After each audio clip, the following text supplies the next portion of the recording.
to push forward and to market the Oasis Plan, because as I said earlier, and on several occasions, I boosted the Oasis Plan as a prelude towards economic development, towards infrastructural development. I think this is a recipe which is ready for international donors and stakeholders to use in the process of the national reconstruction and the infrastructural development of Gaza. I think this is the time to market the Oasis Plan, to be factored in by those who are going to be involved in the reconstruction of Gaza as a plan that could help with other plans, merging them together and being a major partner in that developmental process. So the Oasis Plan now is becoming more and more visible to stakeholders to factor it in any process of development. Hello, welcome to EIR News Live. I'm Daniel Burke. What you just saw is a clip from an important interview conducted by Schiller Institute founder Hegla Zepp-LaRouche with Ambassador Professor Dr. Manuel Hassassian, Ambassador of the Palestinian Authority to Denmark. Welcome to our new show. The goal is to introduce you to some crucial interviews with significant leading public figures about global strategic issues that we're covering in our publications. And at the same time, we want to provide you with some of the content of the EIR Daily Briefing and the EIR Weekly Magazine. So what I really want you to do is visit EIR.news, get a subscription, and join us in getting this out, the strategic picture and the unique solution concepts of the LaRouche movement. What we'll do now is we'll have a little review of some of the elements of the briefing, and then we'll conclude with this major interview that you saw a clip of just now. With that, let me go to Michelle for the lead to the briefing. Hi, Michelle. All right. Hi, Daniel. Today's lead, written by the U.S. Schiller Institute President Megan DeBroat, is titled, "The Oasis Plan Can Change the Parameters and Start a New Paradigm." We read, "The eyes of the world are locked on the fragile peace deal struck just 1 week ago in Sharm el-Sheikh, Egypt, bringing the 2-year-plus horrific war in Gaza to an end. While there are a million arguments to be made as to why the deal might fall apart, the media are full of them. Hegla Zepp-LaRouche was quite firm in discussions with colleagues yesterday, October 15th, that kind of speculation does nothing to effect a lasting peace. It does nothing for the cause of humanity. As Hegla, made clear in her weekly international webcast of October 15th, everything now depends on changing the parameters for good. And I think that the most important thing we can do, and you can do, is to put the Oasis Plan on the agenda in a major way. If there would be an agreement by all the neighbors that the 100 years of violence and tension has to be overcome by putting in perspective development for all, because the new name for peace is development, then I think there can be a change in the situation.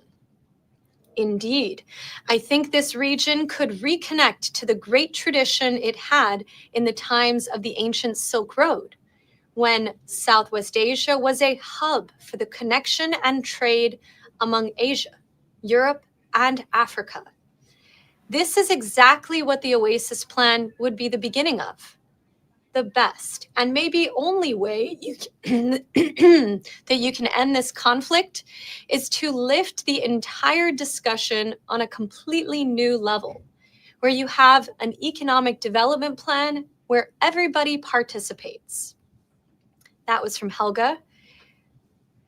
Only such an approach that of rising above the level on which the conflict arose to locate the higher one, the higher good in the common interest of advancing humanity can work.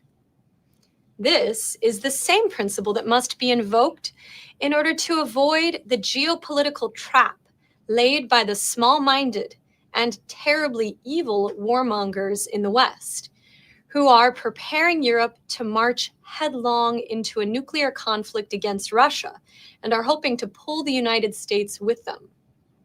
Russian Foreign Minister Sergei Lavrov was quite frank in an October 15th interview with Kommersant that it is the European leaders who are driving the war policy and, quote, they make no secret of their desire to lead Donald Trump astray from the righteous path, as we say, to divert him from the course he himself charted through his political instincts, end quote.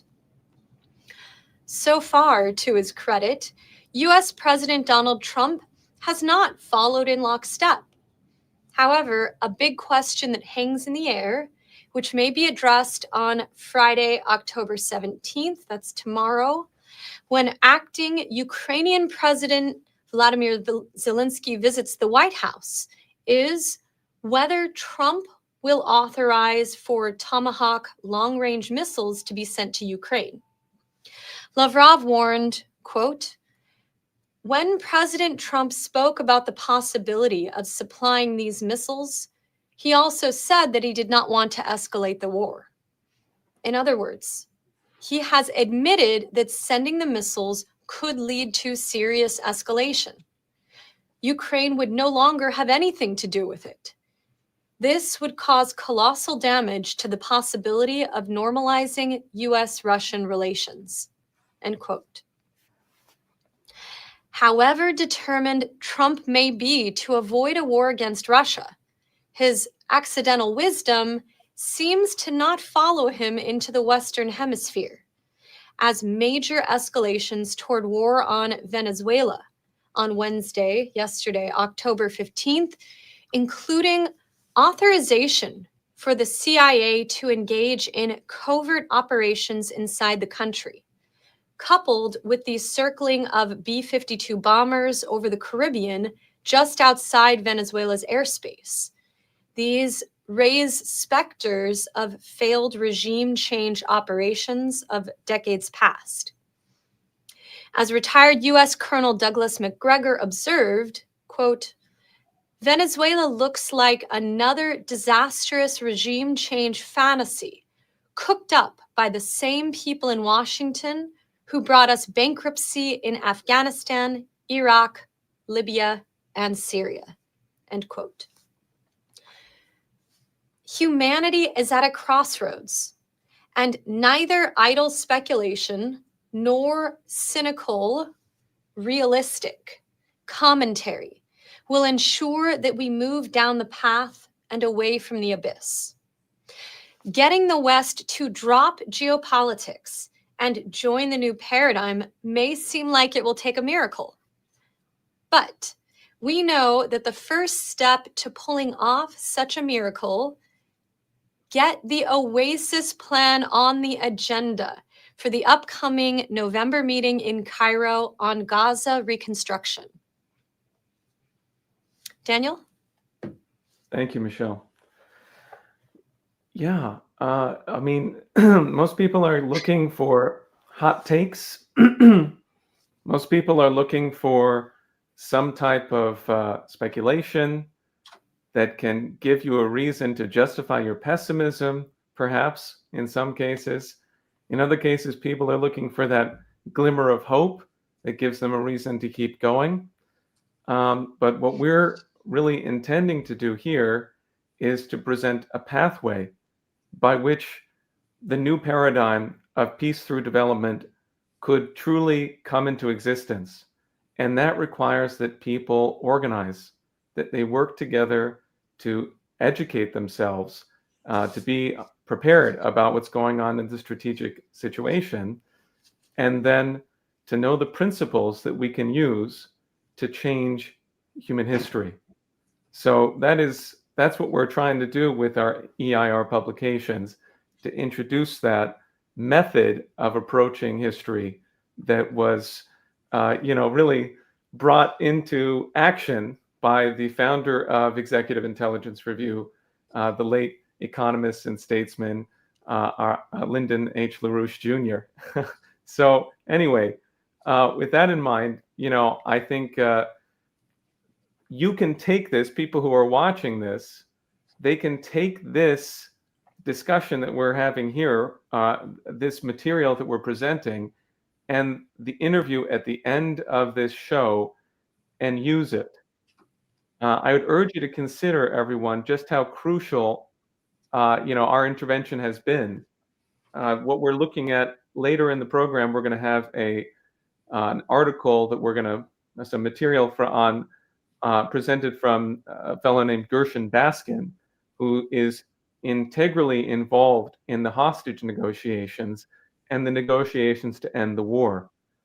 He is an Israeli who cooperates with Palestinians at a high level and has done so to bring about the developments that we're seeing today. He's been involved in that. And this Gershon Baskin has been a repeated participant in the International Peace Coalition that's hosted every Friday for over 2 years now, with Hegla Zepp-LaRouche, the founder of the Schiller Institute and editor-in-chief of EIR, as the lead organizer of that process. So yes, it is possible for us to bring the crucial solution concepts into action today. Please use this and organize. And really the reason that we want to, the thing that we're realizing people need,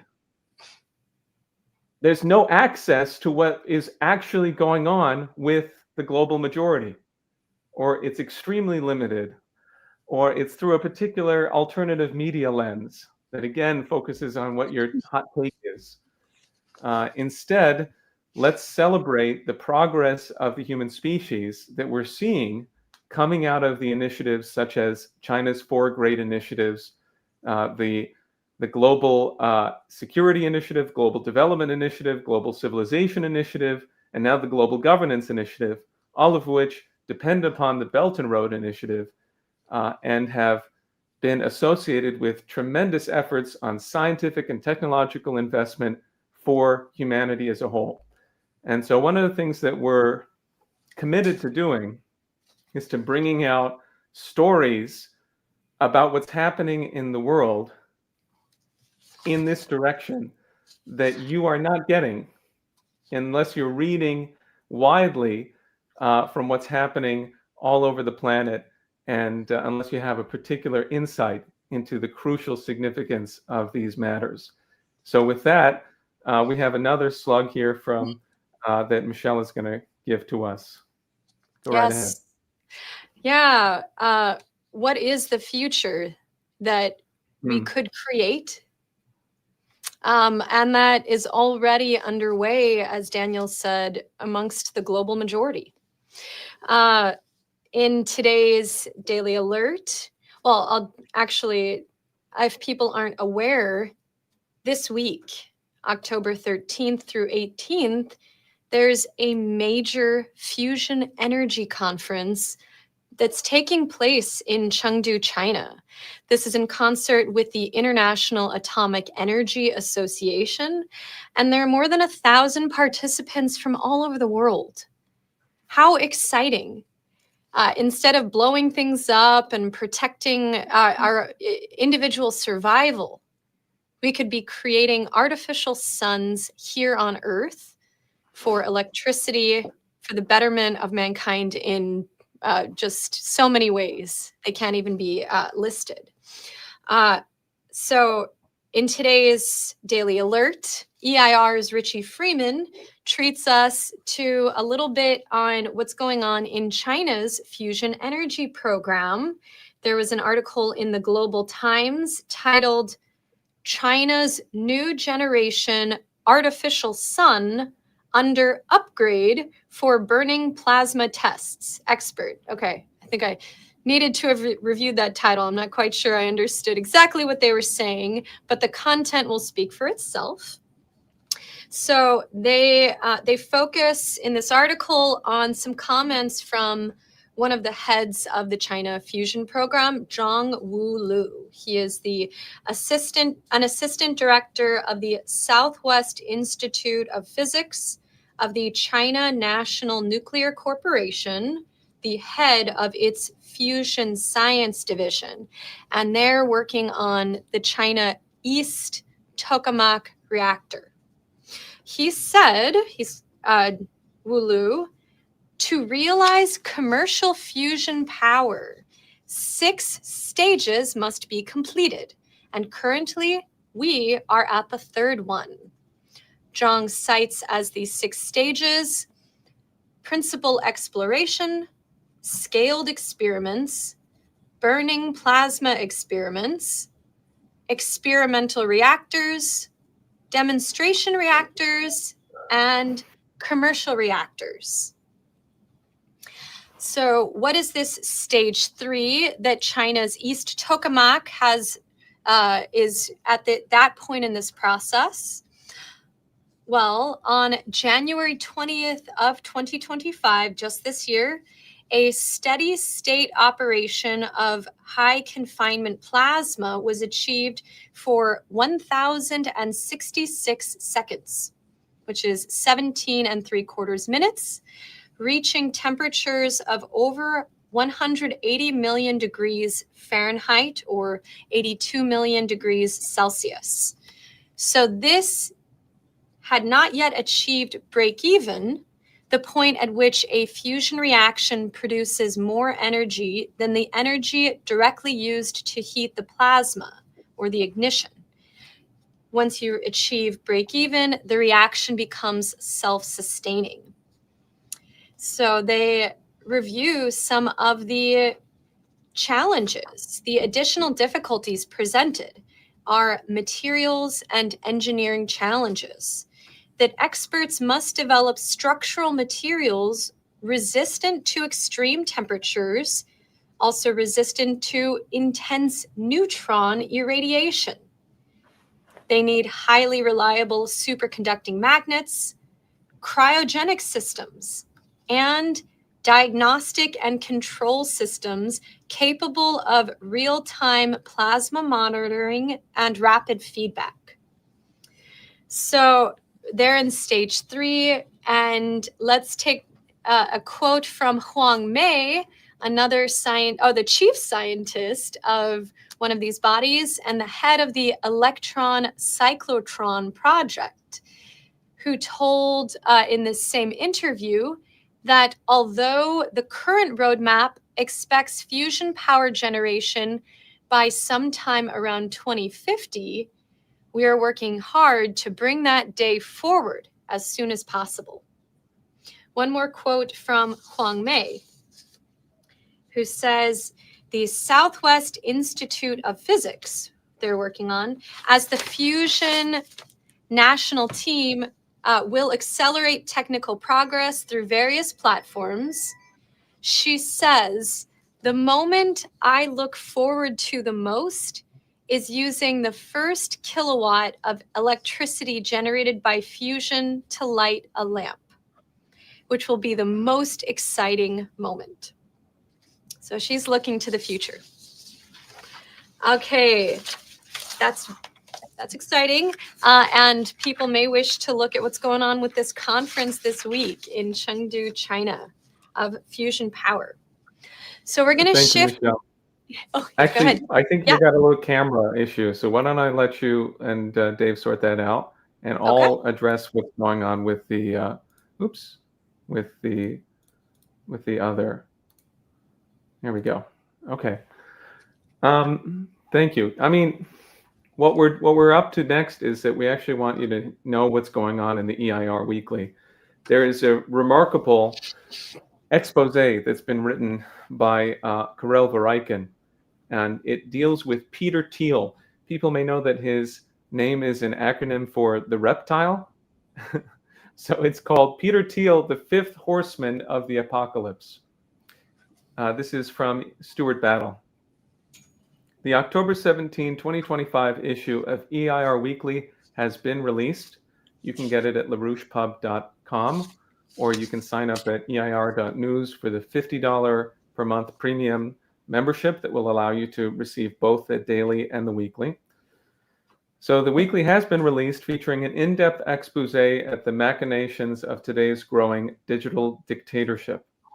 In its feature article, EIR dives into the frightening philosophical outlook of Peter Thiel, revealing more thoroughly than anywhere else his deep roots in British philosophical liberalism. Taking up the other side of the same coin, EIR has an article delving into the 50-year-plus lead-up to today's surveillance state, now headed by the likes of Thiel, Larry Ellison, and as promoted by Tony Blair.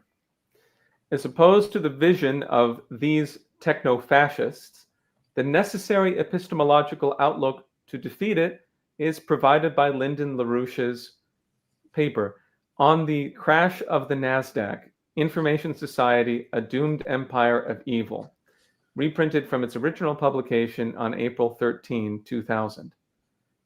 EIR's October 17 issue also features a response from a former financial services lawyer in a recent presentation to the LaRouche organization, warning of the danger of the growing speculative cryptocurrency bubble.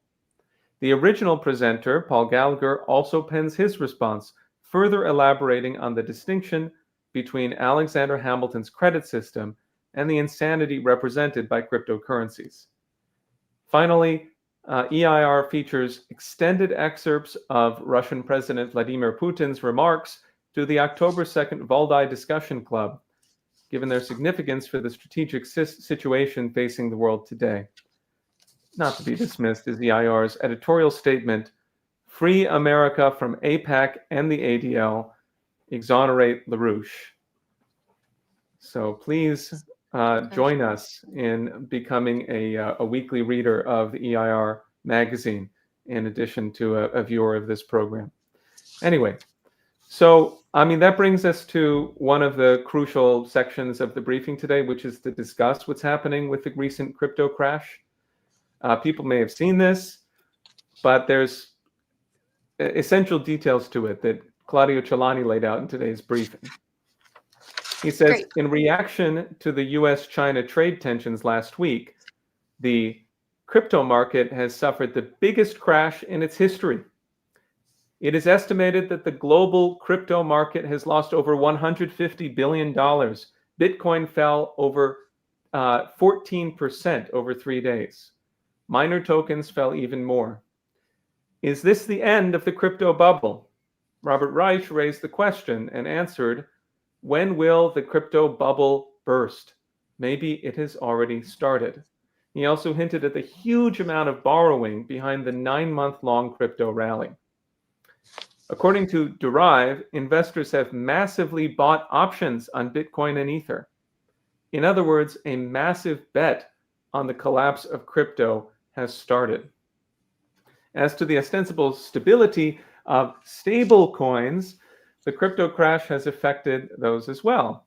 BitGet reports that Athena's stablecoin USDE lost 35%. It dropped all the way down to 65 cents on Binance, which is quite a significant move for something that's supposed to be stable. A stable coin, this is from BitGeg, lose 35%. It naturally raises questions about what's really backing it. Stable coins are meant to withstand these kinds of pressures, unquote. What does this say about the U.S. administration policy of supporting the dollar through a stable coin bubble? Okay, so we're going to hear more on this from Michelle.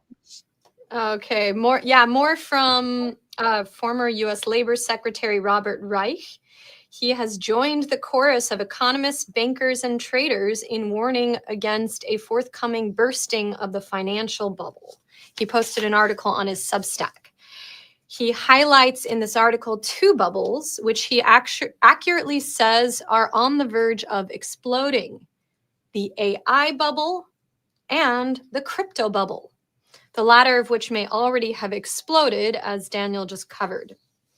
He says, shares of stocks surrounding AI and its data centers account for an estimated 75% of the returns to America's biggest corporations, 80% of earnings growth, and 90% of the growth in capital expenditures. Yet, according to an MIT report, 95% of companies that try AI aren't making any money from it. The AI bubble has made some oligarchs very rich, such as Oracle's Ellison, but Oracle is over-indebted, and rating agencies had downgraded its outlook to negative in July. The other AI companies are in a similar situation. As to crypto, it is a classical Ponzi scheme, consumes a lot of energy, and produces nothing. When the AI and crypto bubbles burst, Reich wrote, I fear millions of average Americans will feel the consequences, losing their savings and jobs. Thank you. I'm reminded of something that was covered in the last 2 weeks of the LaRouche organization's weekly battle report. So Tim Rush, a longtime EIR and LaRouche organizer, went to a local town hall meeting to speak to his congressman and put him on the spot on the idea of Glass-Steagall bankruptcy reorganization of the system, which is a way to intervene in this process and start getting a handle on it. And what I thought was remarkable was that the crowd, you can see maybe 40, 50 people in the crowd, were audibly in support of taking this measure. And, we've seen it. You and I, with the LaRouche movement, we've been on the charge with Glass-Steagall for how many years? For the reinstitution of Glass-Steagall, certainly, especially in the wake of the 2008 crash. We were all over the country on this thing, and there's so much fear expressed on going to this sort of measure. And the fear, I think, is used as the excuse to not do it. But perhaps there's actually more support for it than some leaders might be aware of. Yeah, absolutely. I mean, what we found out when we did that type of organizing at the height of it, when there was actually a major push in the Congress that the LaRouche movement was directly involved in to restore Glass-Steagall, what we found is that the major banks were sending their representatives in specifically to prevent this from happening. And they were managing to push over these congressmen and maintain their control over policy. But as this continues, we're heading into a more and more lunatic environment, more and more disastrous bubble, which is increasingly being recognized by establishment voices, that the AI bubble is going to burst rapidly, that this whole stablecoin business is a complete scam. So the further we get into this final stage of the breakdown crisis, the more important it is that we actually lay out a solution and organize to get it done. So I think this is what Tim did was really exciting. And of course, it was a follow-up because he had done it previously and then came back to that congressman and demanded it. Anyway. He increased the pressure the second time. And both times, people cheered when they heard the phrase Glass-Steagall, which is, it's a little surprising. You think it might be a niche thing, and maybe people don't understand it, but it's so important to present a way out of the crisis. Doesn't necessitate that people are going to go with it, but what are they being presented with with now? They're being presented with go more and more down a rabbit hole of financial bubbles.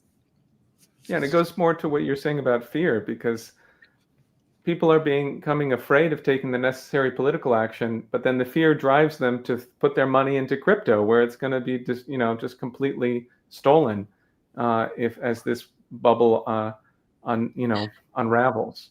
The Ponzi So, scheme, where, like, do you think that the people who are generating the crypto really care so much about the people they're yeah. getting to invest? They're really trying to make them a bunch of money?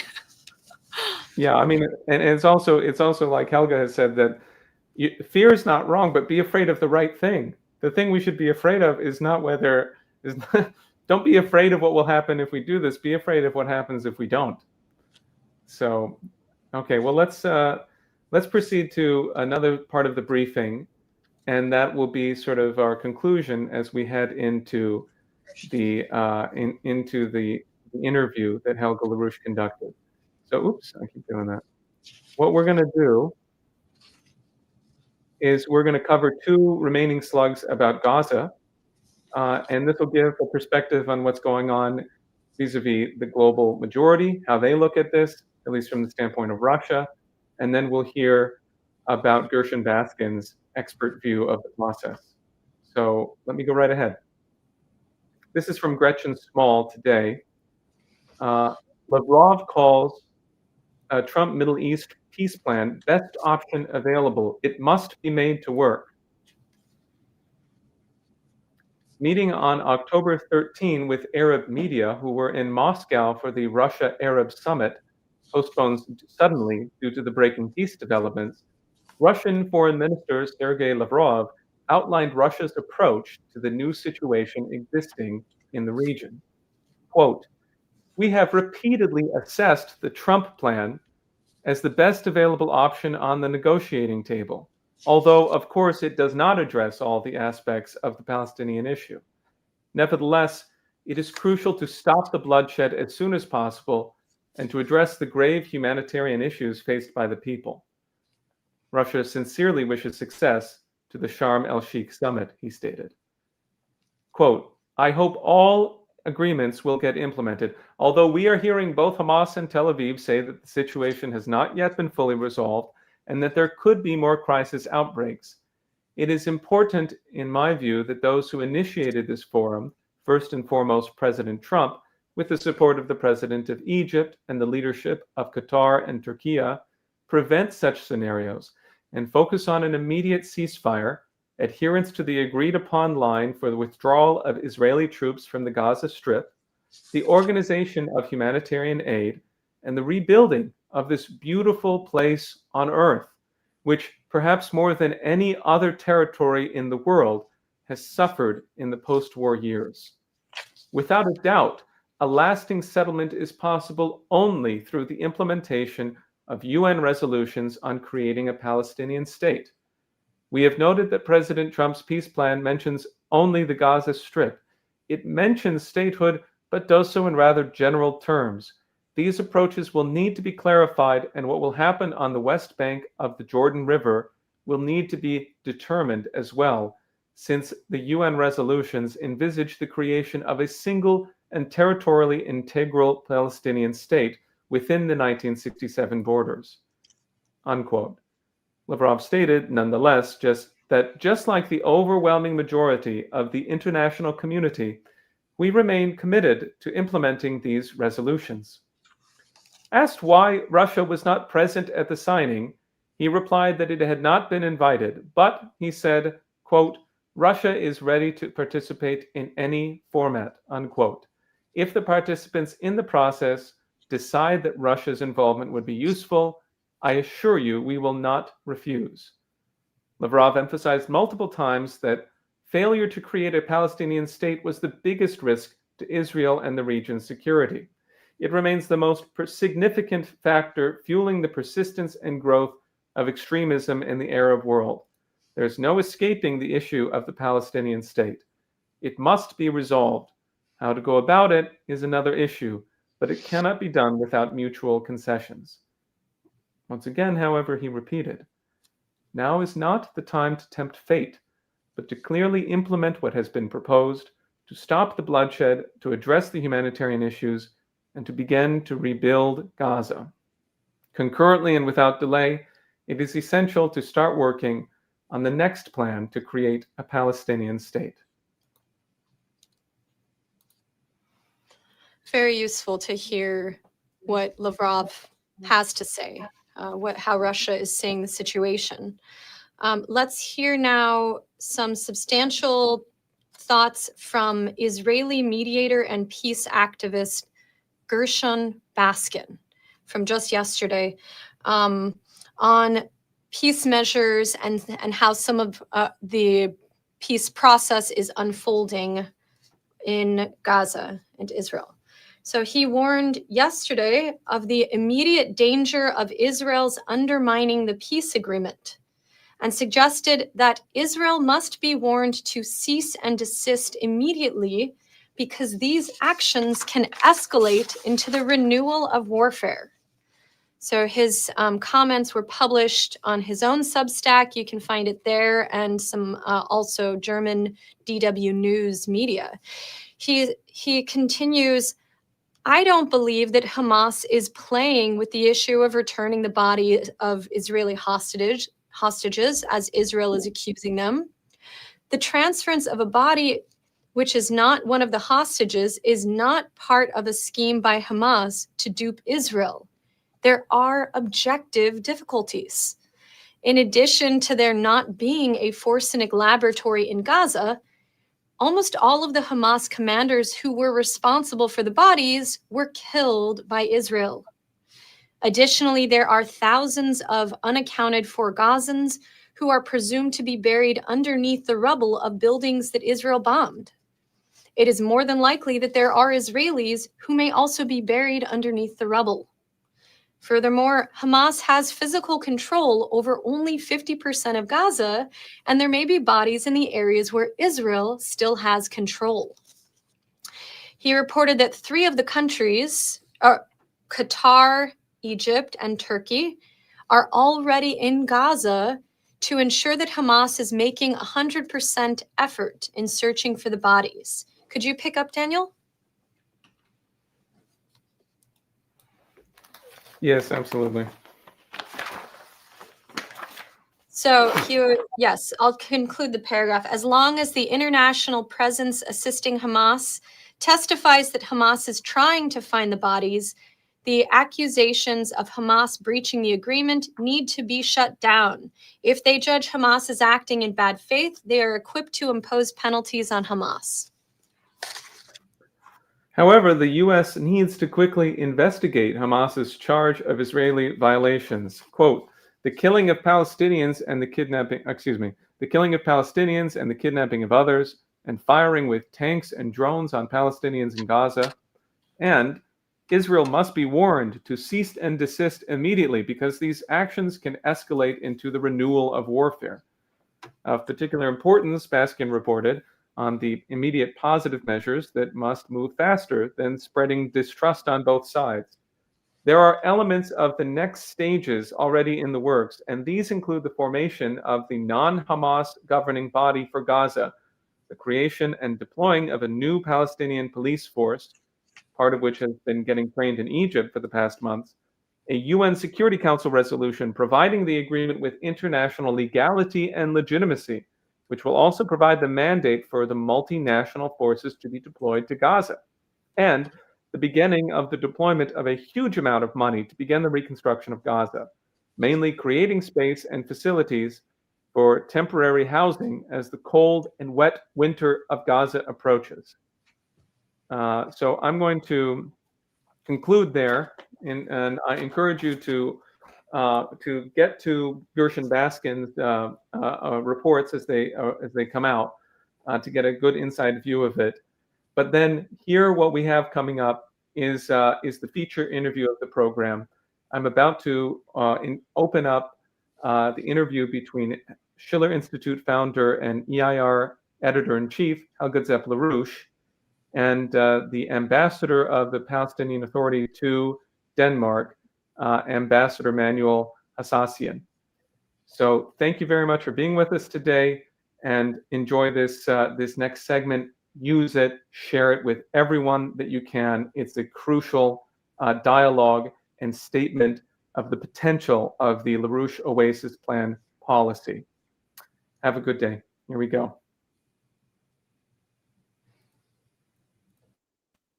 Hello, Ambassador Hassassian. I'm very happy that you find in this very crucial moment the time to give us an interview. Obviously, the whole world was extremely happy and relieved when the 20 hostages were relieved, and I think altogether 1,700 Palestinian prisoners. So my first question to you is, do you think this is the beginning of a peace, or do we have to worry, is this just a pause and the fighting will resume? Please tell us what your view is. First of all, I think, it is a breakthrough after 2 years to have this war stopped. And it seems that President Trump has flexed muscles on Israel to accept the ceasefire. Of course, those who were trying to broker the peace between Israel and Hamas have bore fruition. So from the outset, I would say that this has been a relief, first of all, for the people of Gaza to stop this carnage and the killing and to stop the destruction and flattening of Gaza.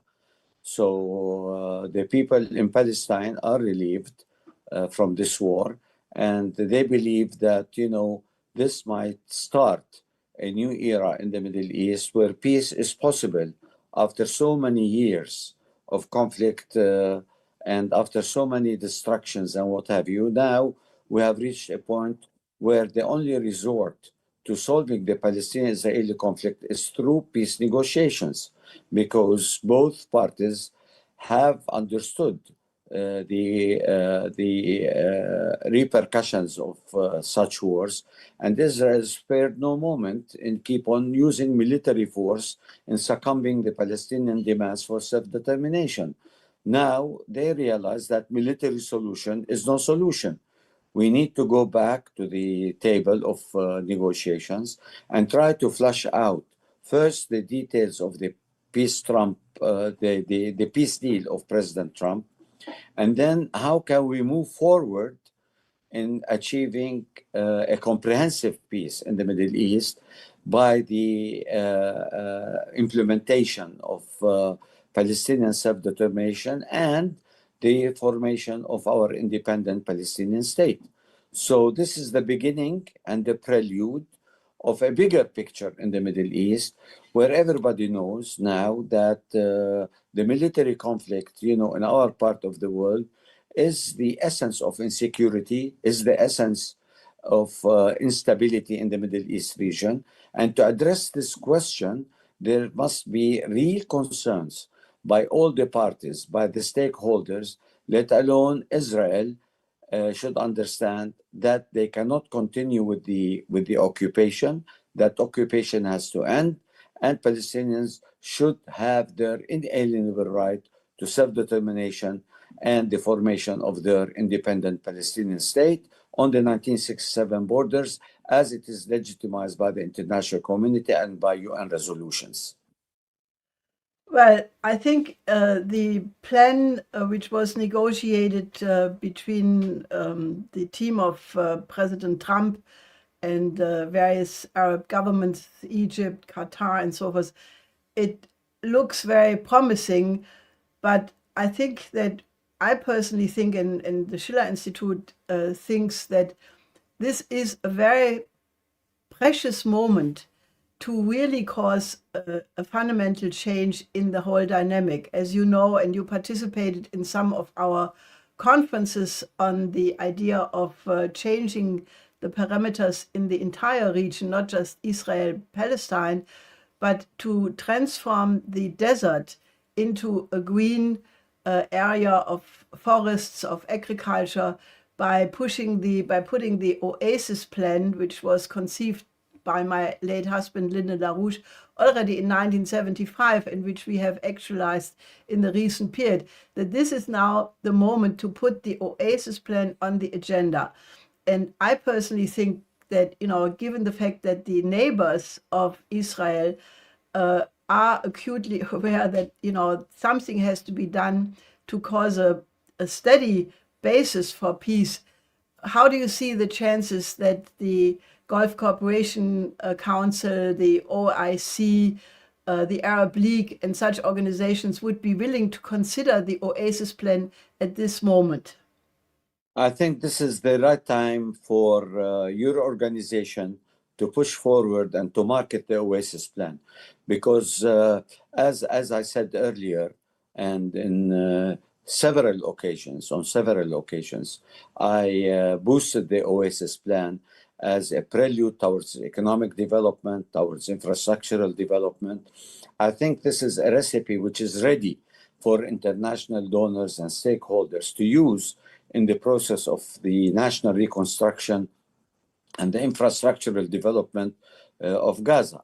I think this is the time to market the Oasis Plan, to be factored in by those who are going to be involved in the reconstruction of Gaza as a plan that could help with other plans, merging them together and being a major partner in that developmental process. So the Oasis Plan now is becoming more and more visible to stakeholders, to factor it in any process of development in terms of infrastructure and what have you.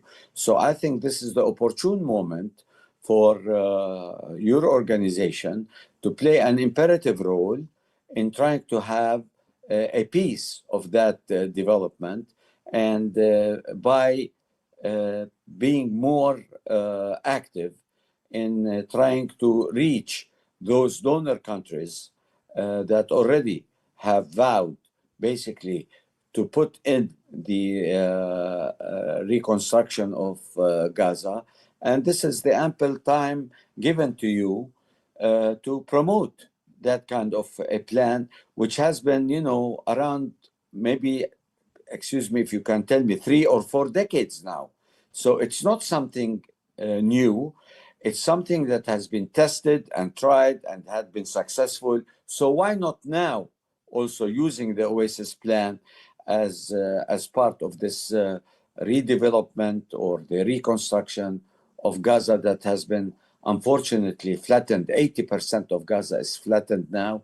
And this is the time where such models of development should be factored in any kind of future plans of reconstruction and development in Gaza. Well, as you know, the program is supposed to start with a system of canals between the Red Sea and the Dead Sea, and then the canal to the Mediterranean. And that way, basically using desalination of large amounts of ocean water to create a whole new water irrigation system for the entire region, including artificial rivers. And eventually, it is not only supposed to be for the reconstruction of Gaza, but it's a vision whereby the entire region, actually from India to the Mediterranean, from the Caucasus to the Gulf, could be transformed. And, in a certain sense, this region already was the hub of the ancient Silk Road, and in that way connected Asia and Africa and Europe, and it could take that role again. So what is your view on this? Well, I understand what you're saying, and I think, governments should be involved in this process, because it's not something that is a private thing to be done with a company. So I think, this is a long-range project that has been, tested already, and there should be more elaboration on the Oasis Plan, and to put it in a way when it is going to be marketed for Gaza as a specimen, that, all what you have mentioned now is so important that the benefits won't only go to the Gazans and to the Palestinians, as much as the region in itself will be transferred to another level of trying to create a certain kind of communication, let alone the ties in terms of having trade relations, and that in itself will produce a momentum of regional cooperation that will basically push for regional stability, because this kind of economic development will benefit, the region by itself,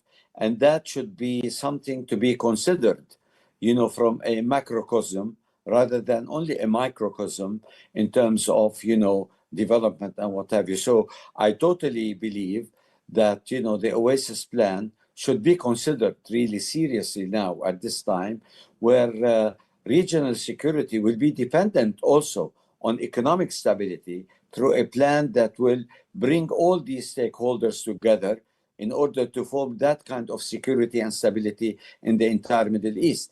As you know, security is not only political.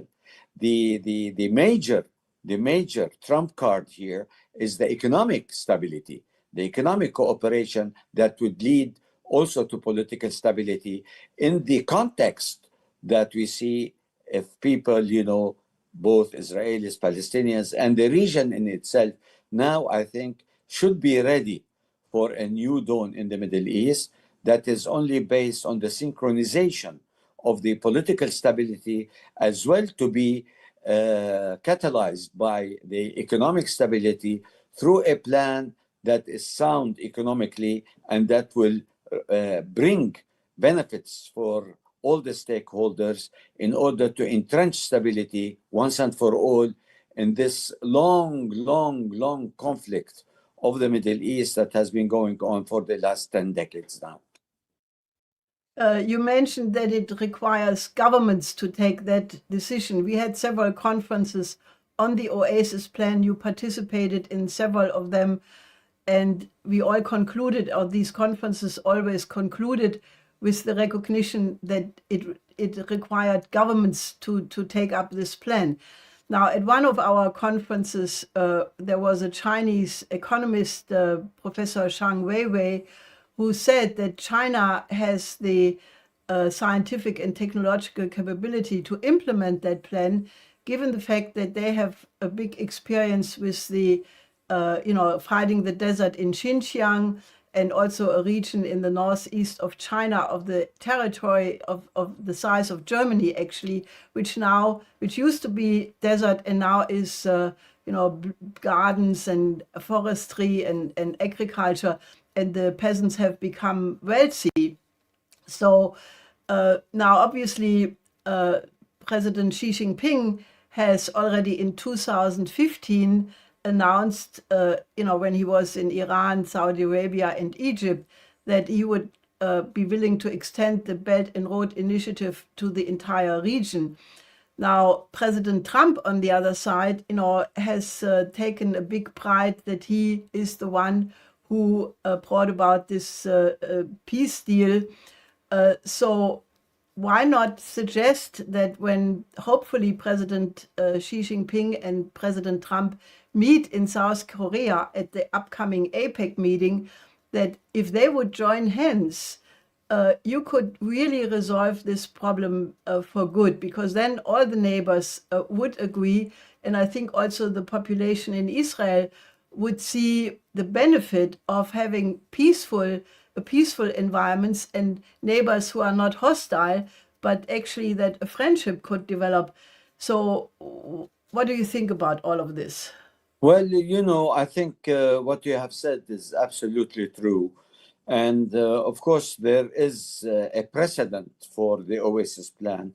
And the Chinese could, as part of getting closer now to dialogue with the Americans, I think that will be a very important opportunity to be discussed, in the upcoming meeting in South Korea. And I think, President Trump should basically try to tell Jared Kushner and Witkoff and what have you, those who have been involved in Gaza, and in terms of trying more or less to bring all countries that could help, in the reconstruction of Gaza, especially the Arab world. And that could be, a great opportunity for the President Trump to be, acknowledging the Oasis Plan that had proved to be, successful, and try to implement the Oasis Plan with the other plans, could merge together and work as one entity towards the development of the region and the reconstruction of Gaza. And of course, the Israelis eventually, if they agree to accept peace as the finality of the conflict, then they will be potential partners in facilitating the process of development. So I think in general, the Middle East, the world owes it to the Middle East to be, settled, to be secured, and to be stable economically as well as politically. Now we are living in a very interesting time where the global participation in trying more or less to resurrect the Middle East from conflict to peace is the right time now, where everybody should, synchronize their efforts, put their heads together, and come up not with a magic wand, but with a reality on the ground by trying more or less to see the benefits of the Oasis Plan, let alone the insinuation of Gulf countries and Arab world and Islamic world, let alone the European Union, trying to inject in this not only materially, but also mentally, because, that will bring about peace, and the longevity of peace will be reaped basically by Europe, by the world trade, and what have you. I think this plan must be considered very rapidly, because I think this present situation is it has an enormous potential, but it can also be wasted. There are many analysts who are actually concerned that a war against Iran would be possible. There is, for example, Alistair Crook, who is a former British diplomat and very knowledgeable about the Middle East. He just thinks that a new attack on Iran would occur or could occur rather sooner than later. I mean, obviously, given the fact that Iran just suspended the collaboration with the International Atomic Energy Agency in reaction to the renewed sanctions, I think this is an incredibly dangerous moment, because if it would come to a new attack on Iran, I think Iran has in the meantime been reinforced by its friendly states in terms of the air defense and so forth. I think that danger of a renewed war against Iran, which could involve the entire region, eventually going completely into a global war, that danger should be a motive to move on the agenda of the Oasis Plan as a peace plan very, very rapidly. Well, actually, there is a potential of eruption of conflict again between Iran and Israel. But I think President Trump is aware of that, and he knows that everything will be blown into the air if Israel attacks Iran now. And as we know from the press, that President Trump is planning to go to Iran. And that trip in itself, is a clear message that there is an open dialogue between, the Americans and the Iranians on the issue of the nuclear weapons, or the installation of nuclear technology in Iran. So that in itself will try to diffuse the tension between Israel and Iran. If President Trump goes there and tries to get guarantees that the Iranian will succumb to the regulations and put, by the Atomic Agency, let alone all the negotiations that took place on the reduction of nuclear development in Iran will come into fruition.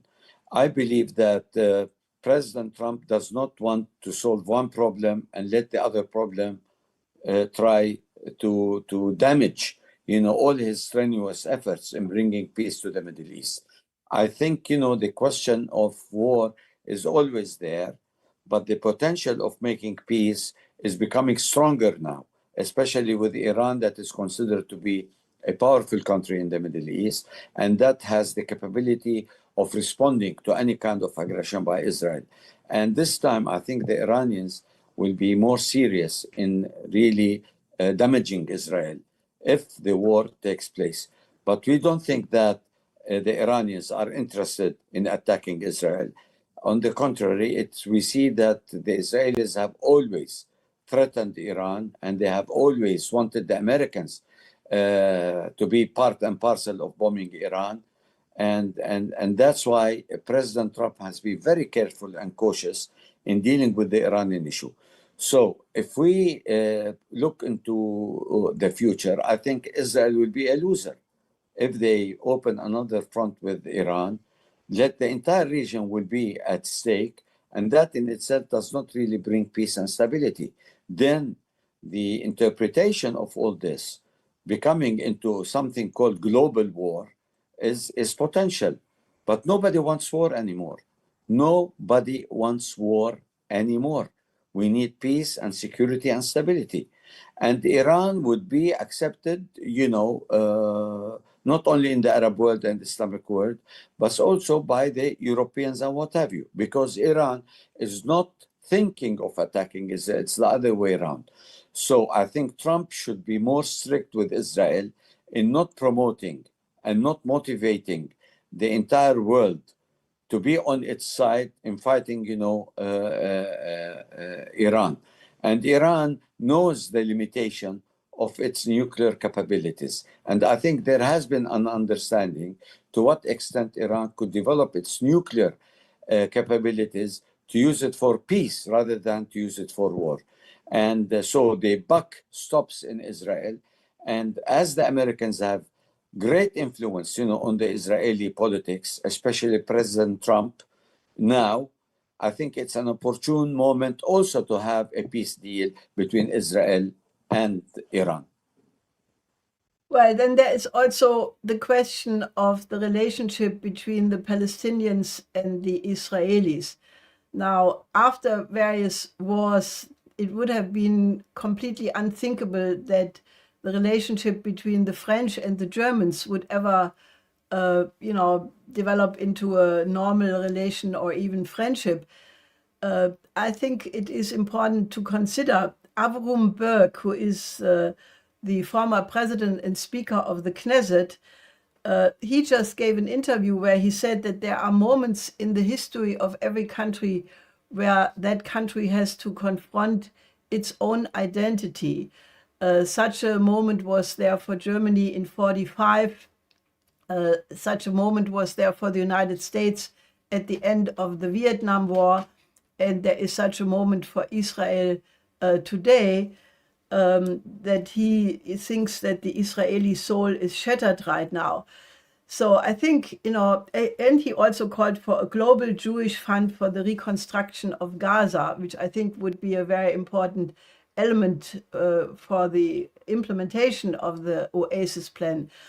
But I think, more fundamentally, can you imagine that a real dialogue between the Palestinian people and the Israeli people could start, whereby one would somehow, put all the crimes which have happened, all the terrible suffering, all the terrible, unbelievable horrors which occurred, if they would be put to the side and each side would take out the best memory of their best traditions, Jewish culture, Palestinian culture, and that a dialogue of civilizations would occur between these two. Do you see such a potential? It is a potential, but it has to take some time. I think it's very early to talk about healing the wounds. And the Palestinians are still under Israeli occupation, where there is no people-to-people interaction, as you know, for a long period of time. We had it during the Oslo Agreement, but then when Oslo failed, basically, with the Palestinians not achieving their independence in 1999. So we can talk about almost 26 years where, you know, the Oslo Accords has not been implemented. And look, we are at the square one now, where, we are at a zero-sum conflict, and we just had a ceasefire. And that ceasefire, we hope that it will be sustained to a point where, you know, people would heal their wounds and get back to normal life. It will take some time. The psychological impact of trauma cannot be, you know, washed basically with a ceasefire. It has to take its toll. It will take some time. But I believe eventually, if people's belief on both sides that coexistence is inevitable, since, you know, we are so close in terms of neighbor, and that kind of a thing won't happen unless occupation is ended. Before occupation, it will be this sense of insecurity by the Palestinians, because occupation will continue, you know, ruling over, and that in itself, you know, will be an impediment. So we talk about, you know, the acceptance of each other and coexistence after the Palestinians have their own independent state, where they have to normalize relationship in terms of trade, in terms of culture, and what have you. This is the ideal type of a situation which will take place, you know, after finalizing this conflict. Without finalizing this conflict, by ending occupation, I don't see any kind of people-to-people interaction for the time being, at least.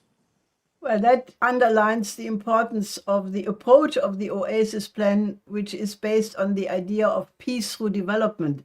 This was actually an idea of Pope Paul VI, which he proposed already in 1967 in his encyclica Populorum Progressio about the development of all people, where the idea was that if you have a long-term development perspective, which improves the life and the hope for the future of coming generations, so that the people who were in misery and, you know, exposed to all kinds of radical ideas would see the benefit of becoming a scientist, of becoming an engineer, a teacher, of growing a family.